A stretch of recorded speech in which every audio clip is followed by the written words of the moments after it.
हमारे प्रोटोगनिस्ट की पिछली जिंदगी एक बहुत ही बुरा अंत लेकर आई। वो जमीन पर तड़प रहा था और उसी वक्त उसकी गर्लफ्रेंड किसी और लड़के के साथ बेड पर चली गई। वो एक ऐसे दुनिया में रहता था जहां अपोकलिप्स डिसेंड हो चुका था और रिसोर्सेज की कीमत इंसान की जान से भी ज्यादा थी। लेकिन उसकी कहानी यहां खत्म नहीं होती। अपनी मौत के बाद उसे दोबारा जन्म मिलता है, एक मौका अपनी बुरी जिंदगी को रिराइट करने का और उन सबसे बदला लेने का जिन्होंने कभी उसे नीचा दिखाया। दुनिया फिर से चेओस में गिर रही है क्योंकि एक बड़ा सा वोल्केनो फट चुका है और विनाश दोबारा शुरू हो रहा है। लेकिन इस बार वो विक्टिम नहीं बनेगा, इस बार वो ही तूफान बनेगा। सिटी के बिल्कुल सेंटर में एक कमर्शियल बस फुल स्पीड में दौड़ रही है जिसमें कुछ दोजन लोग बैठे हैं। कुछ दिन पहले माउंट फूजी के अंडर वाटर इरप्शन ने इतना बड़ा अर्थक्वेक क्रिएट किया था कि 10-10 हजार लोग अपनी जान खो बैठे। आज सिचुएशन इतनी खराब हो चुकी है कि एक छोटे से सिटी को भी इवैक्यूएट करना पड़ रहा है। डिजास्टर्स हर दिन ज्यादा इंटेंस होते जा रहे हैं। इस सिटी की स्ट्रीट्स पर वो बस इवैक्यूएशन पॉइंट की तरफ तेजी से बढ़ रही है।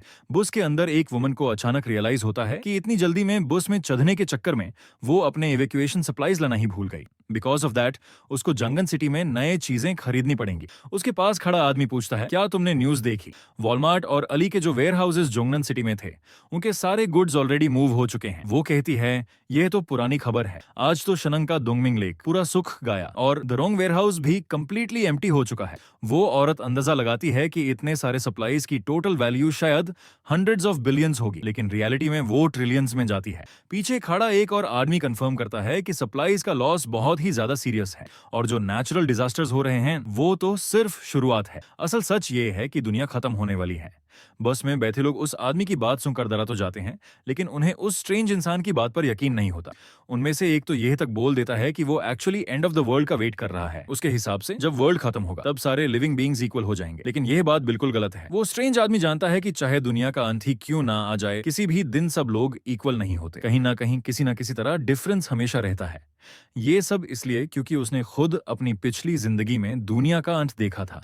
बिल्डिंग्स तबाह हो गई थी और जो कुछ भी इंसानियत ने कभी बनाया था सब मिट गया था। ऊपर से जायंट मॉन्स्टर्स जमीन पर घूम रहे थे और हर जगह सिर्फ होपलेसनेस ही होपलेसनेस थी। अपनी पिछली लाइफ में वो बस एक ऑर्डिनरी डिलीवरी मैन था जो बाकी लोगों की तरह अपोकलिप्स के अचानक होने से शॉक हो गया था। जब दुनिया खत्म होने लगी, एक एबनॉर्मल सोलर एनर्जी रिलीज हुआ और उसने बहुत कुछ बदल कर रख दिया। एटमॉस्फेयर का टेम्परेचर तेजी से बढ़ गया, क्रिस्टल लेयर भी डिस्टर्ब हो गई। इस नए दुनिया में मूवमेंट्स बार बार होती थी और जो मॉन्स्टर्स जमीन के नीचे छुपे हुए थे वो भी सरफेस पर आ गए। उस वजह से पूरा वर्ल्ड ही बदल गया और जब दुनिया बदल गई तब एक नया ऑर्डर भी आ गया।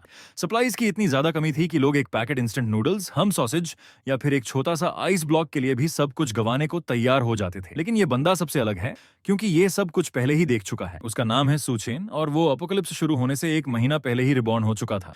अपनी पिछली जिंदगी में मरने की वजह से अब उसके पास वो सारी एक्सपीरियंस है। इसी वजह से वो पहले से ही प्लान बना सकता है ताकि इस नए लाइफ में वो अपनी बेस्ट लाइफ जी सके। जब वो ये सब सोच रहा होता है तब पहली वाली लड़की उसके पास बात करने आ जाती है। उसने जो कहा था उससे वो थोड़ी डर गई थी और अब वो किसी ऐसे इंसान को ढूंढ रही है जो इस पूरी सिचुएशन में उसके साथ रहे। लेकिन बदकिस्मती से वो इंसान यही नहीं होने वाला क्योंकि हमारा प्रोटोगनिस्ट अब ज्यादा इंपॉर्टेंट काम करने वाला है। वो उसे वहां ही अकेला छोड़ देता है और जैसे ही बस अपने डेस्टिनेशन पर पहुंचती है वो उतर जाता है। उसे किसी की जरूरत नहीं है। पीपल हमेशा उसे पीछे रोक रहे थे जबकि वो जानता था कि अपोकलिप्स के टाइम सबसे इंपॉर्टेंट चीज होती है सप्लाईज का अबंडेंस। अपनी पिछली जिंदगी में उसने बहुत सारा वक्त वेस्ट कर दिया था सप्लाईज ढूंढते हुए, इसलिए इस बार उसे पहले से ही फुल प्रिपेयर्ड रहना होगा। उसकी नजर सीधा उस वेयरहाउस पर है जहां वो एक डिलीवरी मैन के तौर पर काम करता है। वो दरवाजे के पास लटकी अपनी वर्क जैकेट उठाता है और सीधा स्टोरेज रूम की तरफ बढ़ जाता है। दरवाजे पर खड़ा एक कोवर्कर उससे बोलता है कि एक 1 सेकंड्स लेट होने की वजह से उसकी आधे दिन की सैलरी कट हो जाएगी। सैलरी का सुनते ही वो बंदा सॉरी बोलता है और वेयरहाउस के अंदर चला जाता है ताकि सारा सामान खुद ही क्लियर कर सके। अपनी पिछली लाइफ में जब अपोकलिप्स आए थी, इस वेयरहाउस का बॉस पहले ही भाग गया था और उसका साल भर का सैलरी पूरा का पूरा बर्बाद हो गया था। इसलिए अब ये सारे सप्लाईज उसके लिए कॉम्पेंसेशन जैसे हैं। वो सबको अपने लिए रखने वाला है। वो अपनी एक एबिलिटी एक्टिवेट करता है जिसका नाम है स्पेस। ये स्पेशल एबिलिटी उससे ये पावर देती है कि वो अपने आसपास की हर चीज को एक सुपर लार्ज क्यूबिक स्पेस में स्टोर कर सकता है जिसका लेंथ, विड्थ और height tens of thousands of metres तक होता है, सिर्फ उसकी विल के अकॉर्डिंग। वेयरहाउस के अंदर जैसे ही स्पेस अनफोल्ड होता है वो तुरंत बहुत सारे सप्लाईज ग्रैब कर लेता है। राइस, कुकिंग ऑयल, मीट और बाकी सारी फूड आइटम्स। शेल्व्स तक उसके स्पेस के अंदर स्टोर हो जाती हैं। इस एबिलिटी की वजह से वो इतने सारे सप्लाईज जीरो कॉस्ट में परचेस कर पाता है और इसी पावर का यूज करके उसने 2 पूर लेक्स को ड्राई कर दिया और काफी सिटीज को प्लंडर कर लिया। वही सिटीज जो उसकी पिछली लाइफ के अपोकलिप्स में तबाह हो जाती।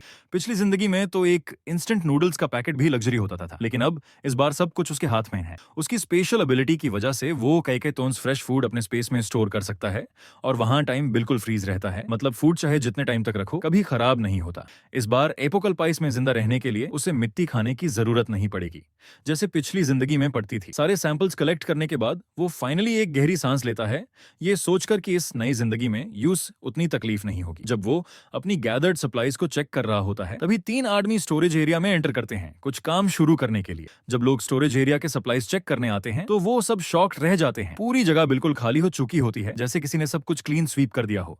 अब वो एक बड़ा सा हॉल बन चुका है, वहां कोई नहीं होता, सिर्फ वो अजीब सा आदमी बीच में खड़ा होता है। इसलिए वो उससे पूछते हैं कि स्टोरेज एरिया में जो सारा सामान था वो कहाँ गया।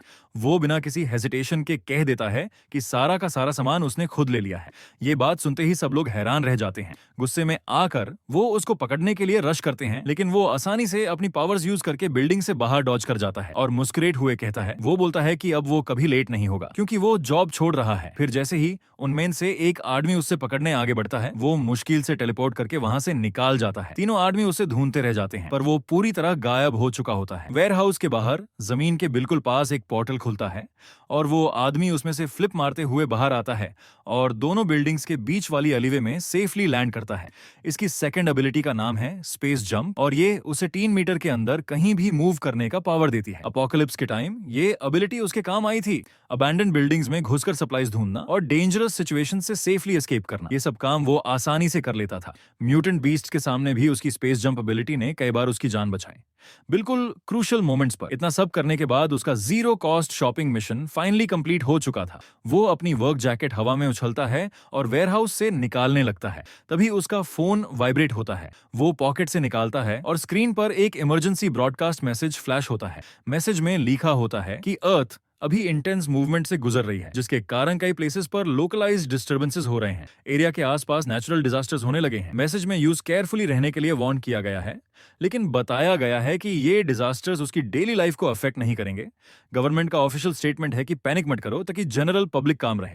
क्या उन्हें पता भी है कि दुनिया खत्म होने वाली है? वही उसका फोन बज करता है और स्क्रीन पे एक कॉल आता है, जिसे देखते ही उसका फेस डिस्गस्ट से ट्विस्ट हो जाता है। कॉल करने वाली है एक वुमन जिसका नाम है जंग शाओकीन और बस उसका नाम देखते ही हाथ गुस्से से कांप रहे थे। सुचिन ने एक गहरी सांस ली और फिर कॉल उठाया। जैसे ही उसने फोन अपने कान पर लगाया, दूसरी साइड से उसकी आवाज गुस्से में चीख रही थी। वो काफी टाइम से उससे बात नहीं हुई थी और अब वो गुस्से में थी कि उसने बिना बताए गायब हो गया। उसने अपना घर भी अपने रियल एस्टेट एजेंट के साथ बेचने के लिए रखा था। वो पूछती है, क्या तुम सच में सोचते हो कि कोई औरत तुम्हारे साथ रहने के लिए तैयार होगी सिर्फ इसलिए कि तुमने अपना घर बेच दिया? और जिस औरत की आवाज दूसरी तरफ से आ रही थी वो उसकी फियांसे शौकिया थी। वो शायद उससे बात करने में बिल्कुल इंटरेस्टेड नहीं था। फोन के दूसरी तरफ वो लिपस्टिक लगा रही थी, अभी किसी और के साथ धोखा करने के बाद।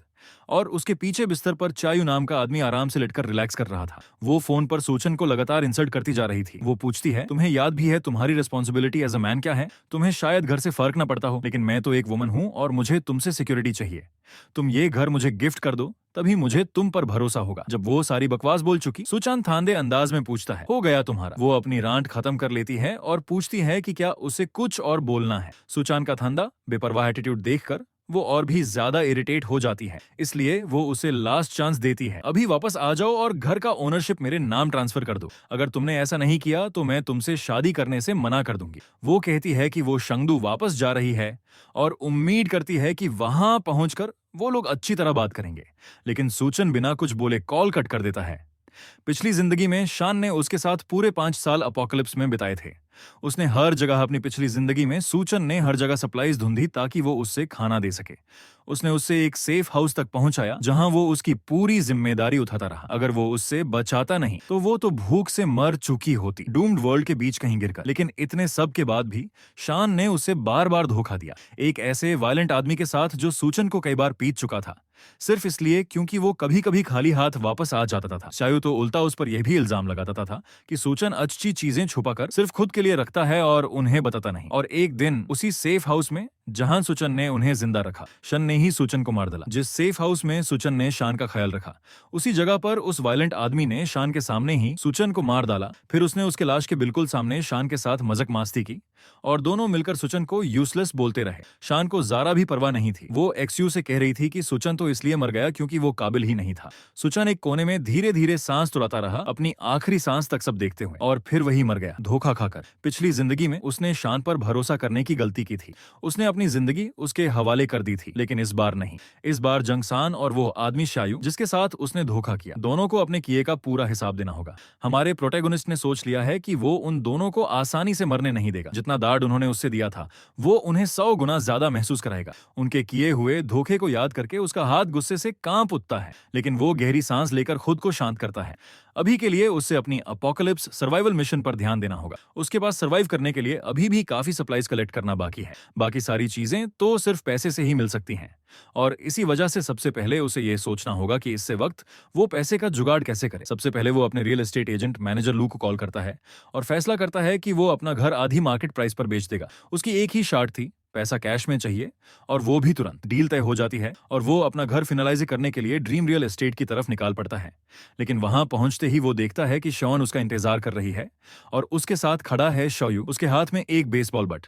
सुचिन उन दोनों को देखकर बिल्कुल भी परेशान नहीं होता। वो सीधा उनके पास से गुजारता हुआ रियल एस्टेट बिल्डिंग के अंदर जाने लगता है, लेकिन उसका रास्ता शाओयू रोक लेता है, गुस्से से तपकता हुआ। शाओयू गुस्से में पूछता है, तुम्हारी हिम्मत कैसे हुई हमारा घर बेचने की? इसका नतीजा ये होगा कि तुम कल का सूरज भी नहीं देख पाओगे। जब वो गुंडा बकवास कर रहा होता है, तभी सुचन आगे बढ़ता है और एक हाथ से उसके गले को पकड़ लेता है। फिर वो उस गुस्से से भर्रे आदमी को जमीन से उठा लेता है और जोर से फ्लोर पर पटक देता है। शॉन तुरंत चिल्लाकर अपने लवर को बचाने के लिए अपने फियांसे पर ही झपटी उसकी जैकेट को खींचते हुए वो चीख कर चिल्लाती है, खून करने वाला है कोई, हमें बचाओ, ये मर्डरर हैं। लेकिन सुचां जरा भी टाइम बर्बाद नहीं करता। वो एक तेज बकहैंड से उसके चेहरे पर जान से थप्पड़ लगाता है और शवन सीधी पीछे उड़ती हुई गिर पड़ती है। जमीन पर गिरते ही शवन शॉक में जाम सी जाती है। यूं यकीन ही नहीं होता कि सूचन ने उस पर हाथ उठाया। इस सब के बीच सूचन शाओयू को जमीन पर दबाकर उसका गला घूंटता रहता है, जबकि वो मदद की भीख मांग रहा होता है। सूचन थांदे अंदाज में कहता है, चिंता मत करो, तुम इतनी जल्दी नहीं मरोगे। फिर वो उसका गला छोड़ देता है और वो जलील गुंडा पीछे हत्ते हुए खांसी करता रहता है, दार से कांपते हुए। शवम भागकर अपने इंजर्ड लवर को चेक करने लगती है, जबकि सुचन बिना उन्हें देखे सीधा ऑफिस की तरफ बढ़ जाता है। लेकिन शावन को अभी भी समझ नहीं आता। वो गुस्से से चीख कर कहती है, सुचन घुटनों पर गिरकर माफी मांगो। वो कहती है कि सुचन जल्दी से घुटनों पर गिरकर माफी मांगे, जब तक वो पूरी तरह गुस्से में नहीं आई है। अगर उसने ऐसा नहीं किया तो वो फिर से धमकी देती है कि वो उससे शादी नहीं करेगी।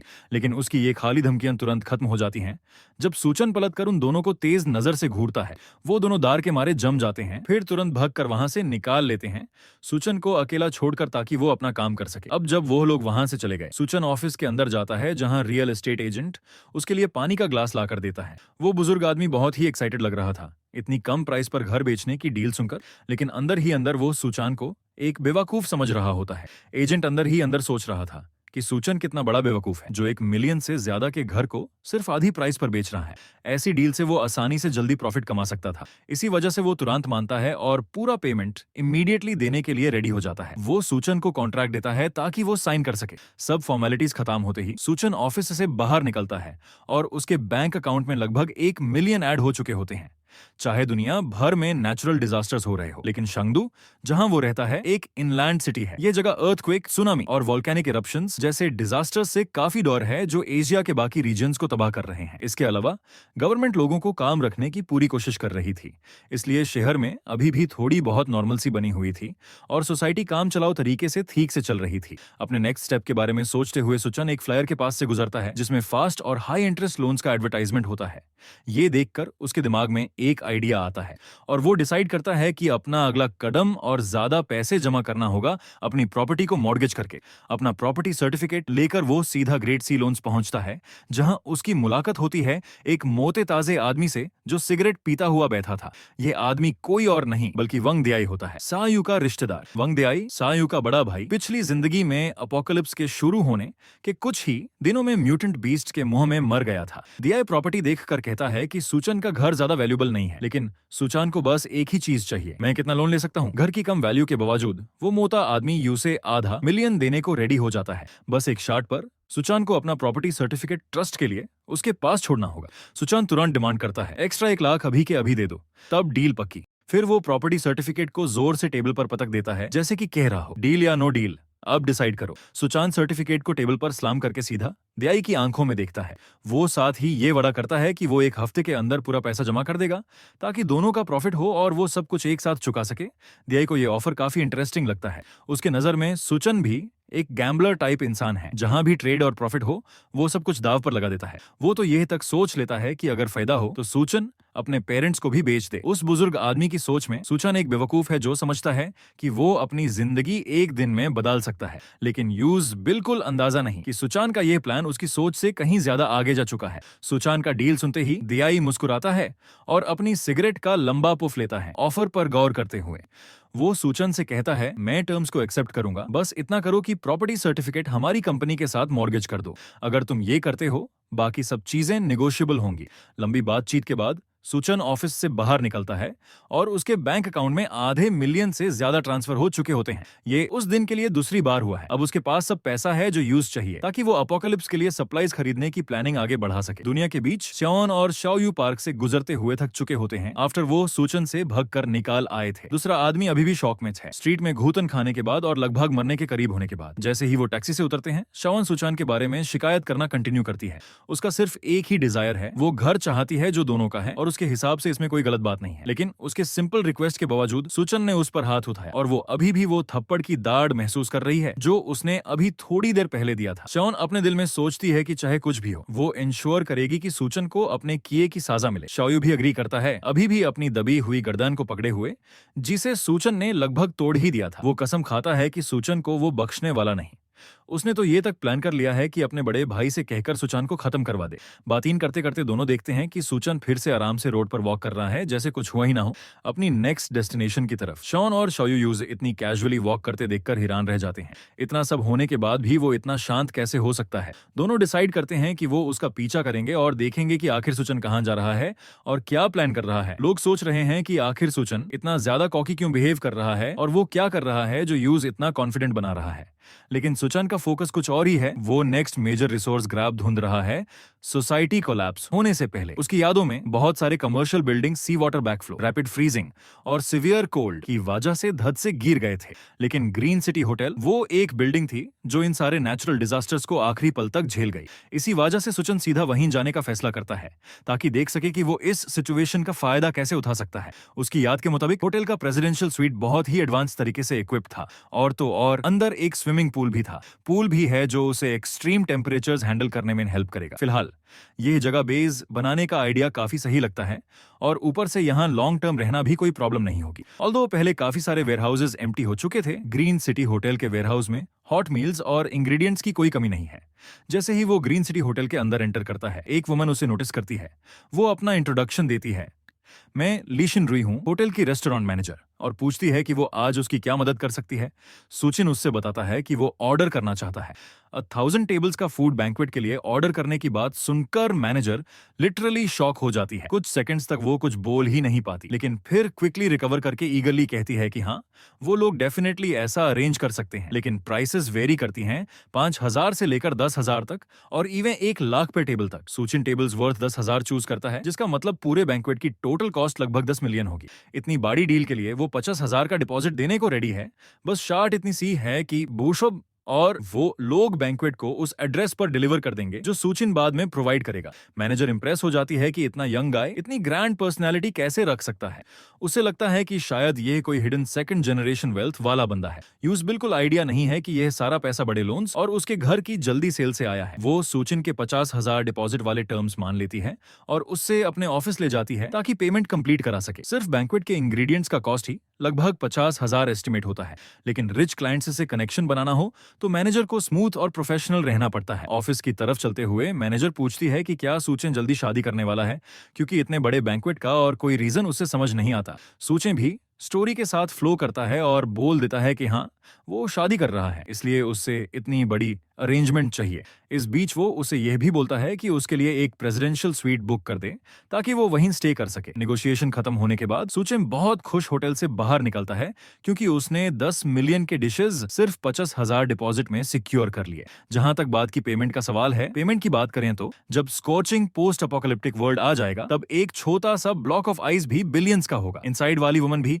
इस डील से काफी खुश है, स्पेशली इस बात से कि सुचिन ने प्रेसिडेंशियल स्वीट भी बुक कर लिया। उससे लगता है कि यह सब उसकी हनीमून के लिए हो रहा है और जो भी लड़की सुचिन से शादी करेगी वो बहुत ही लकी होगी। जब वो मैनेजर लेडी अपने थॉट्स में लॉस्ट होती है तब शाओन होटल के अंदर एंटर होती है और मैनेजर से सुचिन के बारे में पूछती है। मैनेजर लू तुरंत जवाब नहीं देती, पहले वो ये पूछती है कि ये न्यूकमर लड़की एक्चुअली है कौन। शाओन जवाब देती है कि वो कहती है कि वो सुचेन की गर्लफ्रेंड है और यह जानना चाहती है कि वो यहाँ क्या कर रहा था। अब जब मैनेजर ने उसकी आइडेंटिटी वेरीफाई कर ली तो वो शवान को बताती है कि उसके बॉयफ्रेंड ने होटल से 1000 टेबल्स का बैंक्वेट ऑर्डर किया है। वो ये भी बोलती है कि ऐसा बॉयफ्रेंड होना तो अमेजिंग होगा, लेकिन मैनेजर लू के माइंड में कुछ और ही चल रहा होता है। उसके हिसाब से ये लड़की बस 7 से 10 में है और इसका टेम्परामेंट जरूरत से ज्यादा हाई लग रहा है। रिच लोग हमेशा ऐसी ही टाइप की लड़कियों को पसंद करते हैं, वो सोचती है। दोनों ही शॉक हो जाते हैं ये सुनकर कि सुएन ने 10 मिलियन का बैंक्वेट ऑर्डर कर दिया।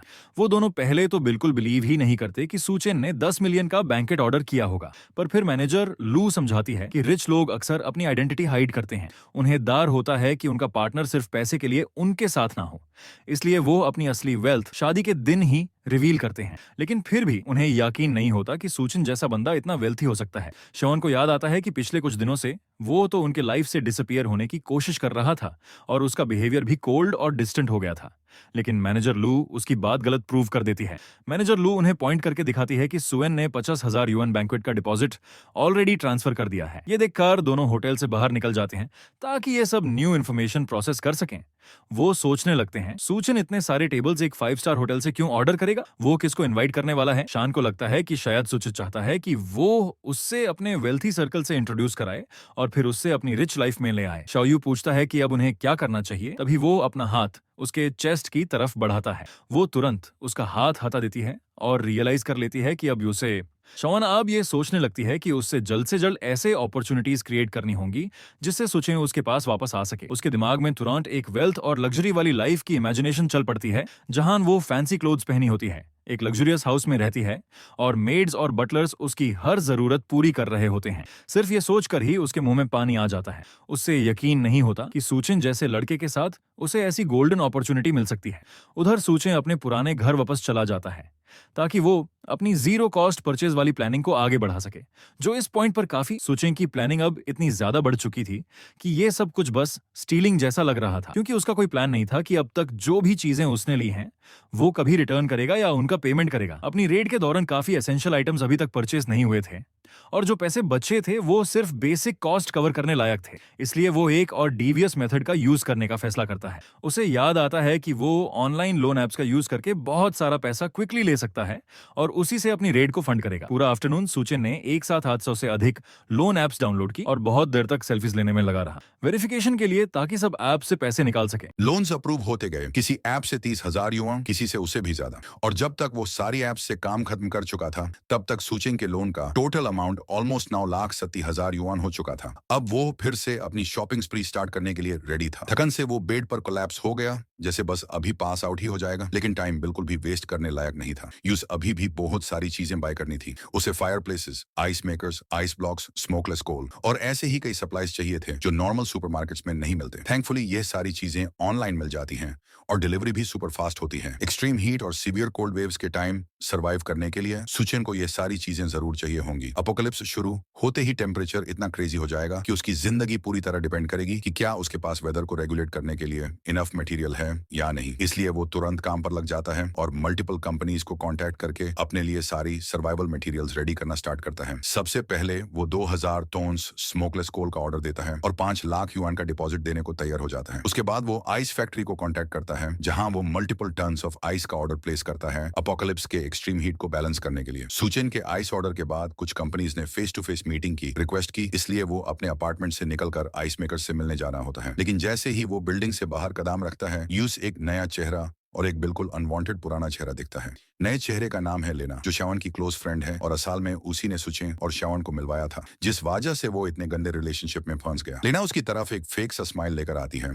और उसके पीछे उसकी टॉक्सिक दोस्त श्यावन भी चल रही होती है। लेना आके मस्कुरेट हुए बोलती है कि तुम्हारी गर्लफ्रेंड तुम्हें ढूंढ रही है। लेना मस्कुरेट हुए बोलती है कि श्यावन तुम्हें बहुत मिस कर रही है। सुचें सीधा पूछ लेता है, वो मुझे मिस कर रही है या मेरे घर को? लेना तुरंत अपनी फ्रेंड को कवर करने लगती है। वो कहती है कि श्यावन तो बस तुम्हें टेस्ट कर रही थी, और फिर सुचिन को अक्यूज करती है कि तुम्हें तो समझ ही नहीं आता कि उसके बिना श्यावन कितनी सड़ है। तभी उसकी गोल्ड डिगर गर्लफ्रेंड मौका पकड़ लेती है। वो जल्दी से सुचिन का आर्म पकड़ लेती है और उसे चिपक कर सॉफ्ट वॉइस में प्लीड करती है। वो बोलती है, प्लीज मेरे साथ थोड़ी देर वॉक कर लो, और सॉरी कल मैंने तुम्हें स्कोल्ड किया, बस इसलिए प्लीज मुझसे नाराज मत हो। सुचिन उसकी एक्टिंग से बिल्कुल इंप्रेस नहीं होता। वो तुरंत अपना आर्म खींच लेता है और सीधा बोल देता है, मैं बिजी हूँ, तुम अकेली ही स्ट्रोल कर लो। श्यावन शॉक हो जाती है कि सुचिन इतना एरोगेंट कैसे बिहेव कर रहा है, लेकिन लेना उसे झट से हिलाकर रियलिटी में लाती है। लेना कहती है, देखो वो टैक्सी ले रहा है कहीं जाने के लिए, ये तुम्हारा लास्ट टेस्ट हो सकता है। वो श्यावन को इनकरेज करती है कि एक अलग टैक्सी पकड़कर सुचिन का पीछा करो और देखना वो कहां जा रहा है। उधर सुचिन अपनी तरफ से सीधा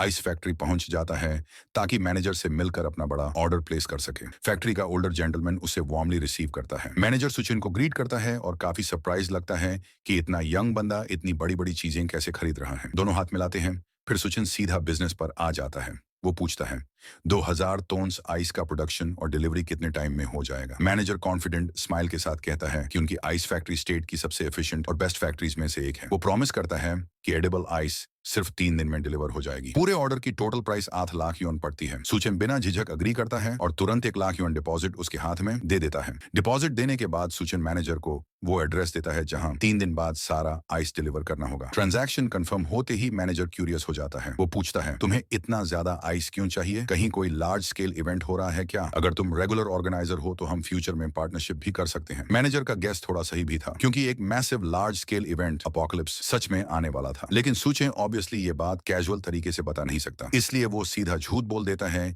कि वो सारा आइस चैरिटी में डोनेट करने वाला है। मैनेजर थोड़ा सरप्राइज्ड हो जाता है कि इतना सारा आइस वो अलीशान के लिए चैरिटी में डोनेट करने वाला है। But end of the day 8 lakh yuan का डील तुरंत क्लोज हो गया। सो ही इज इम्प्रेस्ड। एंट्रेंस पर खड़े होकर वो सोचता है कि यह यंग बंदा काफी एक्स्ट्रॉर्डिनरी होगा। जब वो सुचेन की टैक्सी को दूर जाते हुए देख रहा होता है, तभी एक और टैक्सी रुकती है। मैनेजर सोचता है कि शायद कोई और कस्टमर बिना अपॉइंटमेंट के आ गया है। टैक्सी से श्यावन और लेना बाहर निकलती हैं और सीधा मैनेजर के पास चलकर आती हैं। श्यावन बॉस को बताती है, सुचन मेरा फियांसे है और मैं जानना चाहती हूँ कि आप लोग किस बारे में बात कर रहे थे। मैनेजर तुरंत डाउट में पड़ जाता है, क्योंकि उसके हिसाब से सुचिन जैसा बंदा ऐसा फियांसे कैसे रख सकता है। मैनेजर थोड़ा सा डाउट करता है और सोचता है कि शायद ये दोनों कोई डिटेक्टिव टाइप ड्रामा कर रहे हैं, लेकिन फिर भी वो उन्हें सच बता देता है कि सुचिन ने 8 लाख युआन का आइस उनके कंपनी से ऑर्डर किया है।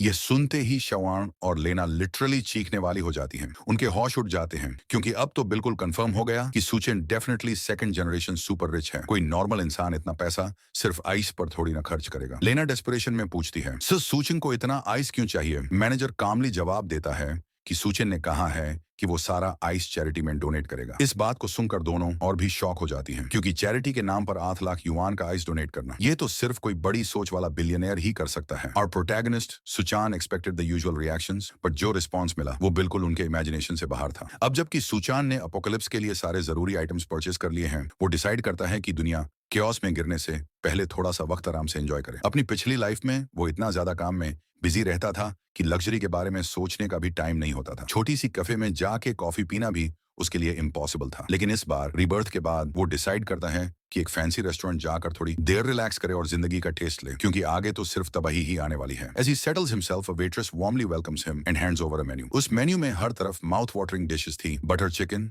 नान, स्मोक्ड स्टेक, सब कुछ। हर आइटम की कीमत भी कम नहीं थी, कुछ तो 4 डिजिट तक जा रही थी। लेकिन एक डिश ने उसका अटेंशन तुरंत ग्रैब कर लिया। एक मिस्ट्री आइटम जिसका प्राइस था 17,000। क्यूरियस होकर वो वेटर से पूछता है। वो कंफर्म करती है कि यह एक स्पेशल डिश है जो पर्सनली रेस्टोरेंट के हेड शेफ बनाते हैं, और क्या बनेगा वो पूरा शेफ के इंस्पिरेशन पर डिपेंड करता है। सुनने में इतना यूनिक लगता है कि सुचान का इंटरेस्ट और भी बढ़ जाता है। इंटरेस्टिंग। तो सुचान तुरंत डिसाइड कर लेता है कि वो ही मिस्टीरियस 17,000 युआन वाला डिश ऑर्डर करेगा। उसे याद आता है कि अपनी पिछली जिंदगी में जब अपोकलिप्स शुरू हुआ था, एक अजीब सी कॉस्मिक फोर्स ने दुनिया को हिला दिया था। बहुत सारे जानवर मुटेट होके डरावने मॉन्स्टर्स बन गए थे। उन्हीं में से एक था एक जायंट सर्पेंट जो अर्ली फ्लड्स के बीच से उठा था और जिससे देखकर पूरा शहर कांप गया था। सुचन जानता है कि जब वो क्रीचर्स फिर से इस जिंदगी में अपीयर होंगे तब तक उसे पूरी तरह तैयार रहना होगा। लेकिन अभी उसका ध्यान उस डेंजरस फ्यूचर पर नहीं बल्कि एक पिंक हेयर्ड ब्यूटी पर जा चुका है जो एलिगेंटली वॉक करते हुए उसकी टेबल की तरफ आ रही है, हाथों में उसका खाना लेकर। वो मुस्कुराकर अपना इंट्रोडक्शन देती है। वो खुद को रेस्टोरेंट की हेड शेफ के रूप में इंट्रोड्यूस करती है और बताती है कि उसने ये डिश स्पेसिफिकली सूचन के टेम्परामेंट के हिसाब से क्राफ्ट की है। लेकिन सूचन को उसका इंट्रोडक्शन चाहिए ही नहीं क्योंकि वो उसे पहले ही पहचान चुका है। अपनी पिछली जिंदगी में